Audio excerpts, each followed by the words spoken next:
Fructose is one of the very important monosaccharide which, in addition to glucose, is also an important component and one of the major component of our diet. It makes actually 10% of the calories in the diet. It's a major source of monosaccharides and disaccharides. It is found in fruit, honey, and corn syrup. In contrast to glucose, which require insulin for its transportation and other metabolic activities, the fructose doesn't require insulin, neither does it promote the secretion of the insulin, which definitely have certain, I must say, clinical implications.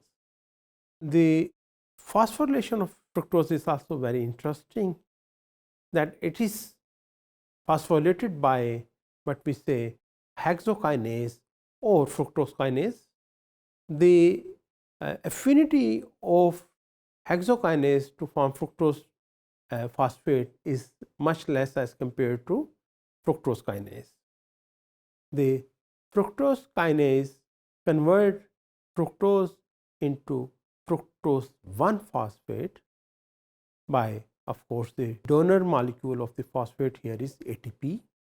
Once you get the fructose 1 phosphate, it is acted upon by aldolase enzyme, especially the aldolase B, and that convert into two other important compounds, glyceraldehyde and dihydroxyacetone phosphate. Dihydroxyacetone phosphate, as you already know, that becomes an important part of either the glycolysis or gluconeogenesis. And also keep in mind that there are three different aldolases: aldolase A, aldolase B, aldolase C. Out of this, aldolase B is the one which is involved in this cleavage. Of course, I mean, keep in mind that whenever you are talking about different gene products, you will come across these sort of gene annotations like interferon 1, interferon 2, glycosidase 1, 2, 3, and similarly aldolase 1, 2, 3 or aldolase A, B, C.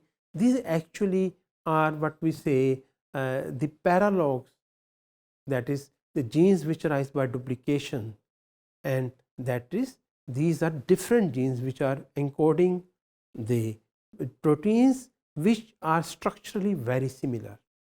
So out of this, as I already told you, aldolase B is that is specifically involved in the fructose 1 phase 1 phosphate formation. DHAP, of course, dihydroxyacetone phosphate, I have told you it's involved in glycolysis, very predominantly involved in glycolysis, but glyceraldehyde also is involved in different sort of biological reactions which we are not going to discuss now.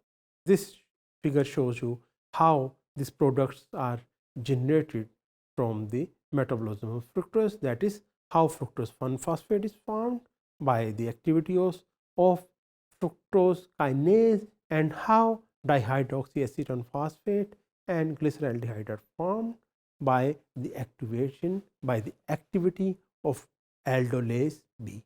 Keep in mind that fructose metabolism is much more rapid as compared to glucose metabolism. Of course, it has some real importance then. Trioses which are formed from fructose 1 phosphate, they don't require phosphofructose kinase 1, which is very important in the metabolism of glucose. We have already seen that in glycolysis, phosphofructose kinase 1 is a very important component, very important enzyme, because it acts as a rate limiting factor, which means that it is very much involved in the regulation of glycolysis also.